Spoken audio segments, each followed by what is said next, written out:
The Holy Gospel according to John, the 10th chapter. Glory to you, O Lord. Jesus said, I am the good shepherd. The good shepherd lays down his life for the sheep. The hired hand, who is not the shepherd and does not own the sheep, sees the wolf coming and leaves the sheep and runs away. And the wolf snatches them and scatters them. The hired hand runs away because a hired hand does not care for the sheep. I am the good shepherd. I know my own, and my own know me, just as the Father knows me, and I know the Father. And I lay down my life for the sheep. I have other sheep that do not belong to this fold. I must bring them also, and they will listen to my voice. So there will be one flock, one shepherd. For this reason the Father loves me, because I lay down my life in order to take it up again. No one takes it from me, but I lay it down of my own accord. I have power to lay it down, and I have power to take it up again. I have received this command from my Father. The Gospel of the Lord.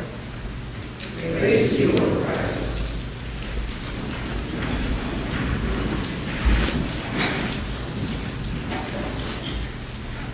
The Good Shepherd.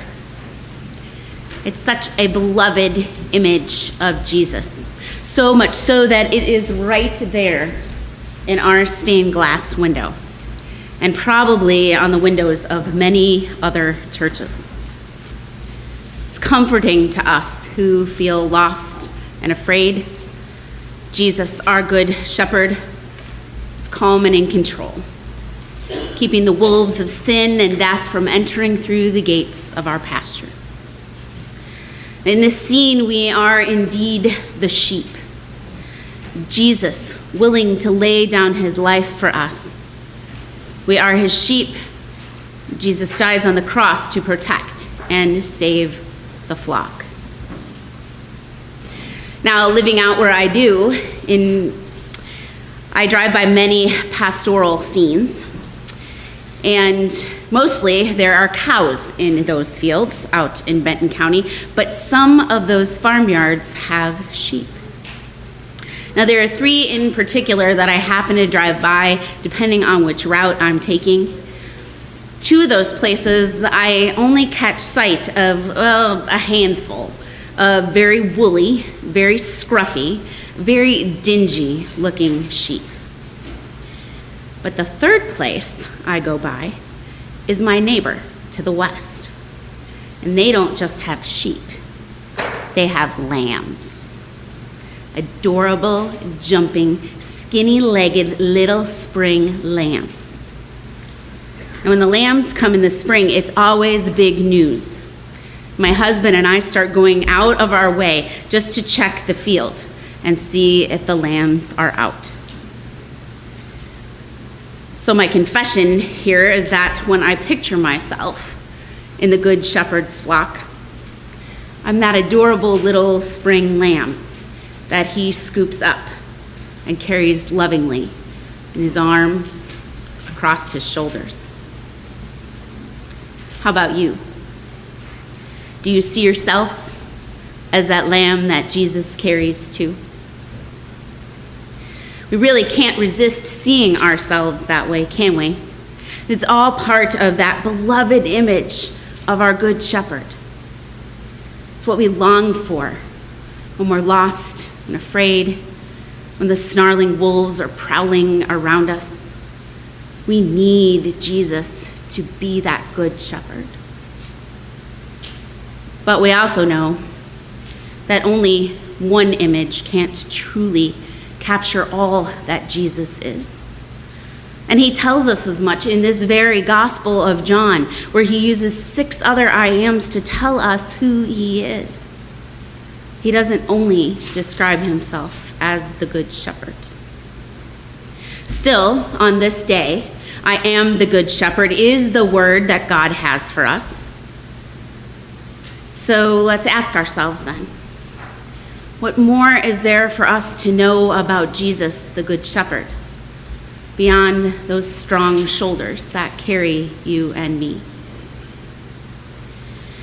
Well as we think we know certain bits of Scripture, If you're like me, it can still manage to catch you by surprise, and you hear it differently from time to time. And this week, the verses that stuck out to me were verses 14 and 15. I am the good shepherd. I know my own, and my own know me, just as the Father knows me, and I know the Father. And I lay down my life for the sheep. I know my own, and my own know me, just as the Father knows me, and I know the Father. Jesus knows us. Jesus knows you and me, and he doesn't just know us, he knows us, because he's comparing his relationship to us with his relationship to God. Holy cow, right? Or maybe holy sheep. But it's good news. Although perhaps it's a little unnerving, too. I mean, to think Jesus knows me. Jesus knows you. Jesus knows this world that God so loves. And Jesus, even knowing what he knows, loves us and this world, too. Jesus laying down his life for the sheep, it isn't just some moral and kind act by the heroic shepherd saving the helpless and frightened spring lamb. Laying down his life is about knowing and being known. It's a relationship to the flock, one that Jesus is as deeply committed and fully invested in as his relationship with God. So when you and I look in the mirror and confess that we don't really see a sweet spring lamb, but on some days that raggedy, dingy old sheep, Jesus knows, and he still lays down his life for the raggedy sheep, for you and for me. And when we turn on the news and when we read the headlines, and this world seems hardly worth laying down one's life for, Jesus knows this world, and he still lays down his life for the sake of the whole big, scruffy flock.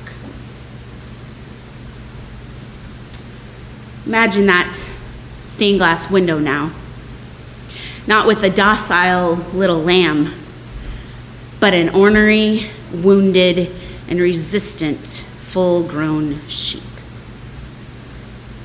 And I can't help but think of those shoulders, where that ornery sheep is struggling to get loose and limp off on its own way. Those shoulders are the shoulders that bore the weight of the cross. You know, honestly, really, if we think about it, that image on that window, it's really more from Luke and the parable of the lost sheep. But Jesus, the Good Shepherd, here in John, he calls us to not only know ourselves as being in relationship one-on-one with the Good Shepherd, but to know the Good Shepherd's relationship is with the whole flock, all of us together. Jesus doesn't lay down his life for any one individual at a time, but for the whole world together. This is a conversation in the plural, not the singular. And Jesus has more to say on this. The next week, we'll hear Jesus talk to the disciples and tell them that there is no greater love than to lay down one's life for one's friends. And then later, after the resurrection with Peter on the beach, Jesus tells Peter to love Jesus by feeding Jesus lambs, tending his sheep, feeding his sheep. So what is depicted sometimes as a safe and comforting one-on-one relationship in those stained glass windows, well, now with Jesus' commands, it becomes something maybe a little less comfortable. A relationship with the Good Shepherd is really a relationship with the whole flock. Jesus is guiding and leading his sheep to become shepherds to one another. The whole flock, interdependent, connected, knowing one another, and laying down their lives for each other. And maybe that's a piece there that we need to chew on a little more. Laying down one's life. And we think of Jesus and we automatically go to Jesus' death on the cross. And yes, the Good Shepherd laid down his life, but it wasn't simply that one time. See, laying down his life was Jesus' whole way of being. And that did finally result in his death on the cross. But laying down his life was a deeply committed, fully invested relationship with God. And therefore, laying down his life was a deeply committed, fully invested love for this world. I want to be that little lamb. I want to be safe on Jesus, the Good Shepherd's strong shoulders. We all want to be that little lamb. In our most raw and desperate hours, when we need him most, Jesus is our Good Shepherd and we are his lambs. But sisters and brothers, we know that there is more to the Good Shepherd than only that. See, we are spared from the wolf so that we will carry others and spare others from the wolf. The Good Shepherd has our back. For if he will lay down his life for us, then aren't we then made free to live and do the same for others? And not just for the cute, sweet little spring lambs, but for those dingy, raggedy, ornery sheep too. All kinds of sheep in the flock, connected, depending on one another's survival. Because your well-being is mine, and mine is yours.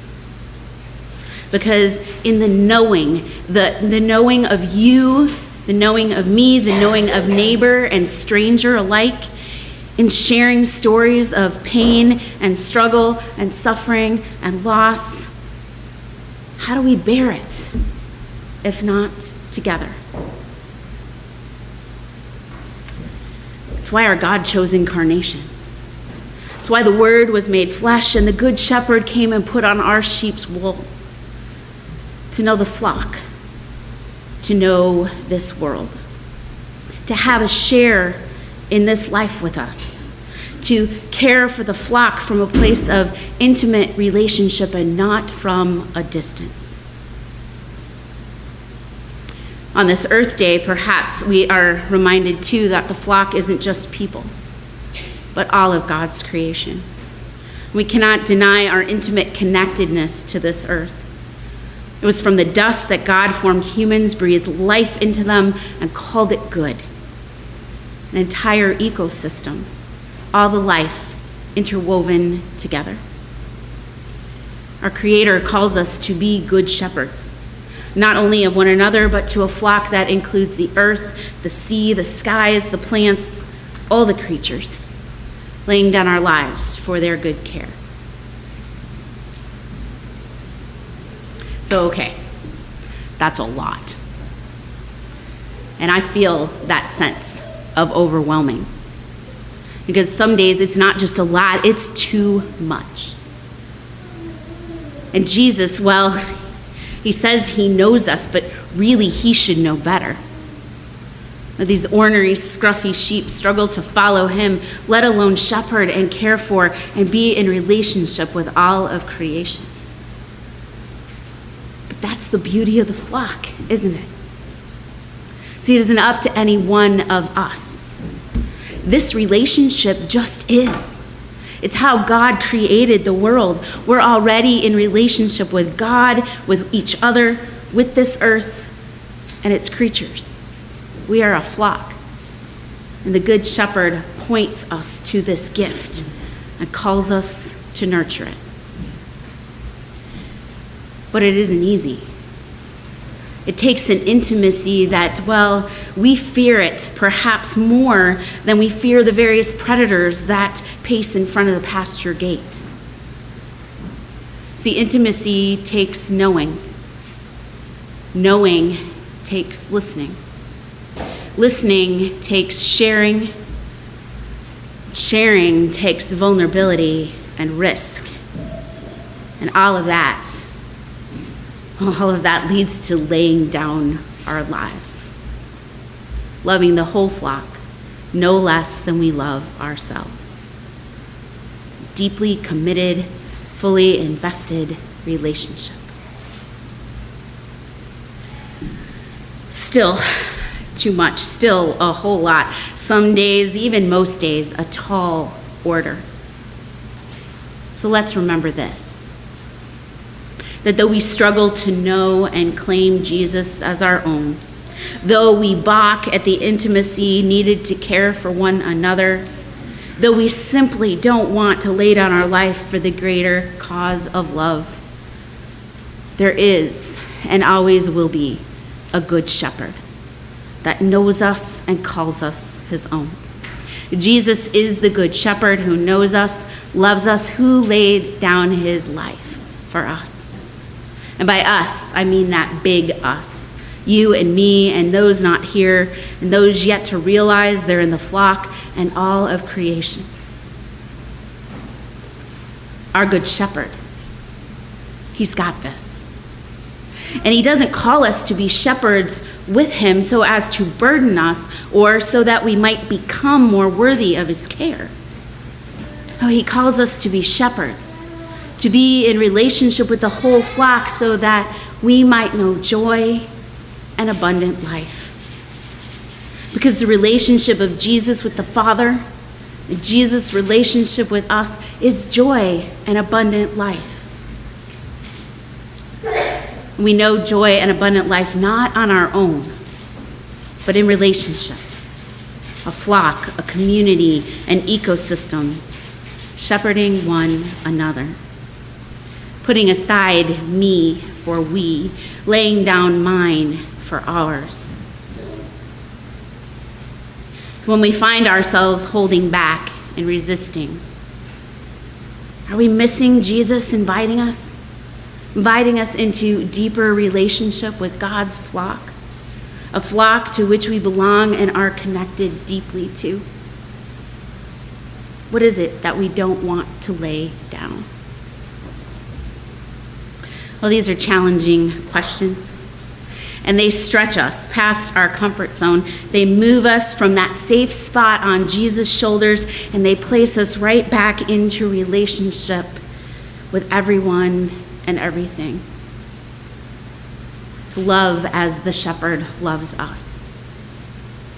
To lay down our lives. So as a good shepherd cares for you and me, so he does for all, in relationship with all. The whole flock, God's creation. Joy and abundant life are the pasture that he leads us to, but not one by one. All together. Amen.